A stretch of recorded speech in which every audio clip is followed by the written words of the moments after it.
बिस्मिल्लाहिर्रहमानिर्रहीम। शुरू अल्लाह के नाम से जो बड़ा मेहरबान नहायत रहम करने वाला है। अस्सलाम वालेकुम फ्रेंड्स, वेलकम टू यूके हिकमत यूट्यूब चैनल। हकीम उमर खटक आपको अपने यूट्यूब चैनल पर खुशामदीद कहता है।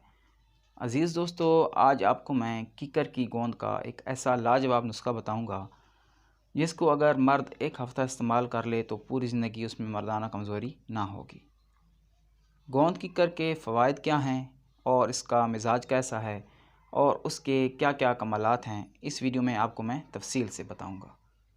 वीडियो आगे बढ़ाने से पहले आपसे गुजारिश है कि मेरे चैनल को सब्सक्राइब करें और बेल आइकन को ज़रूर प्रेस करें। इससे मेरी नई आने वाली वीडियो आपको आसानी से मिल जाया करेगी।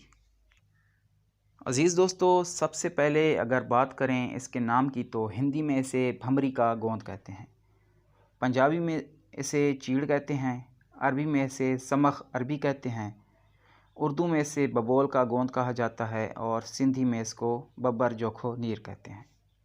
ये किकर के दरख्त के साथ चिपकी होती है और ये डलियों की शक्ल में होती है।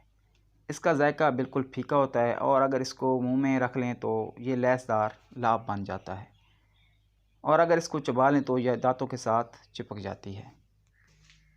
गोंद किकर का मिजाज मोतदिल है, ना ये गर्म है ना सर्द, लेकिन ये खुश्क ज़रूर है। अज़ीज़ दोस्तों, हिकमत में इसका इस्तेमाल बहुत सारे नुस्खों में किया जाता है। आपने 2 तोला किकर की गोंद लेनी है और इसको देसी घी में फ्राई करना है। फ्राई करते वक्त ये थोड़ी फूल जाएगी। फ्राई करने के बाद इसको खुश्क करके पीस लें।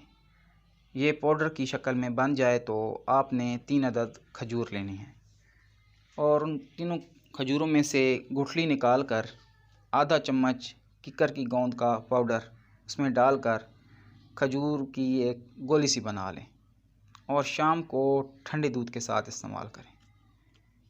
एक हफ़्ता लगातार इस्तेमाल करने से आपकी मर्दाना ताकत इतनी अच्छी हो जाएगी कि ज़िंदगी में आपको कभी मर्दाना कमज़ोरी नहीं होगी, क्योंकि ये रिक्कत मनी और जरियान को बिल्कुल जड़ से ख़त्म कर देती है और इस नुस्खा से आपको कमर दर्द का मसला और हर किस्म के जोड़ों का दर्द ठीक हो जाएगा। उम्मीद करता हूँ आज का टोटका आपको पसंद आया होगा। दुआ में याद रखिएगा। अल्लाह हाफ़िज़।